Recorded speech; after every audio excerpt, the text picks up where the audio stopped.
For years, I've carried the guilt of something horrible that I did 50 years ago. I'm 62 now, and no matter how I try to push away or suppress the guilt, it keeps bugging me.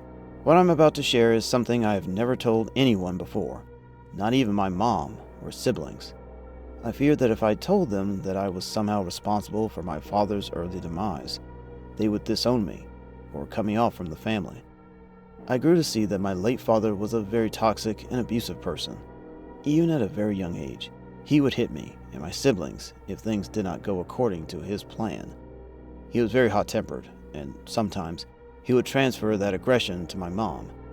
I think I was 3 to 4 years old when I began to live in extreme fear of my father, and the sight of him alone brought terror to us at home. Whenever my father was around, my older siblings and I wouldn't talk so loud or even laugh. He hated it so much when we laughed or played around the house, so we learned to communicate with eye contact and hand gestures. I don't know why in particular, but I think my dad hated me more than the rest of my siblings. I'm saying so because he never hesitated in beating the living daylight out of me if he called me more than once and I didn't show up immediately. As sad as it was, no matter what I did to try and please him, it didn't seem like anything was good enough.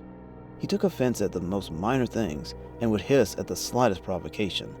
If at all my mom tried to stop him from beating us, he would transfer his wrath on her in the worst possible way. I remember there was a time when my dad was hitting my older brother so badly that my mom began to cry unconditionally while begging him to stop. But nothing my mom said could stop my dad from hitting my brother. After that, my dad would hit my brother until he passed out. My mom tried to grab his hand and the belt he used as a whip, and in anger, my dad pushed her so hard that she fell, hit her head on the wall, and passed out on the spot. Believe me, that was such a terrifying thing to see as a child. For a moment, my siblings and I panicked that our mom had died, but thankfully she hadn't. I'd be lying if I told you that my late dad was ever in a good mood. I don't remember ever seeing him happy, smiling, or laughing with any of us. He was always either yelling or scolding my mom for something she did not do or do well. We continued living in fear of my dad and his brutal disciplines until I turned 12, and that was when things began to get out of hand. Unfortunately, my dad got laid off by the company he was working for at the time, and instead of handling things maturely and finding a new job, he decided to take out his frustration on us every day till he passed away. One particular day, he asked me to make him a cup of tea, out of fear. I broke his favorite mug, which was a gift from his late mother. Immediately that mug broke, I knew I would get the beating of my life, and I did just that. That particular beating gave me a swollen left eye, several cuts on my lips, and a broken finger. It was a horror for me. Aside from the emotional pain I felt, I was in so much physical pain. The next day, after I got beaten up badly by my dad, I decided to visit a friend my mother had warned me to stop hanging out with. It's not like she was a bad kid or something, it's just that her parents were known to be witchcraft and voodoo practitioners, and nobody really liked her family. My mom always claimed that there was some sort of dark energy around that particular family, and she didn't want me playing with their kid. Already the girl and her family knew that my dad had been hitting us for years. It was quite obvious from the constant bruises on my body and my mom constantly wearing long sleeves during summer. Out of concern for me, they had told me that if I ever wanted to stop my dad from hitting me, my siblings, and my mom again, they were ready to help.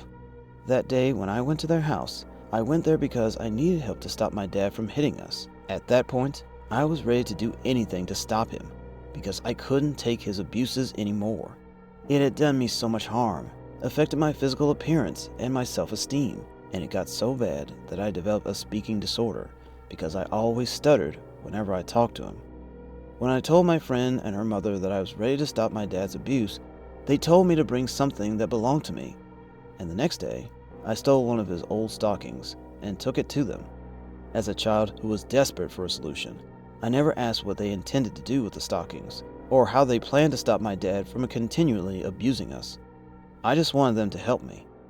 After I delivered his stockings to the girl's mother, she went inside her room, and minutes later, she came out with a creepy-looking small wooden doll. I had never seen something like that before, and it wasn't the kind of doll you could find at your regular toy store. As soon as she gave the wooden doll to me, She told me that she had cast a spell on it, and at that moment, it represented my dad. She also handed me little pins and asked if I really wanted to make my dad suffer for all the horrible things he had done to us. I nodded. As soon as I nodded, she grinned widely and told me to insert the pin in any part of the doll that I wanted, and my father would automatically feel the pain wherever he was. Even though it sounded unbelievable and too good to be true, I inserted the pin into the upper left arm region of the doll, and I took it home. Surprisingly, when I got home that day, my dad was already complaining badly about his left arm and how he suddenly developed an unbearable pain. Yet even with the pain he complained about, he still managed to hit my older brother that same evening. Seeing that the pin in his arm did not stop him from hitting my brother, I got so mad at him.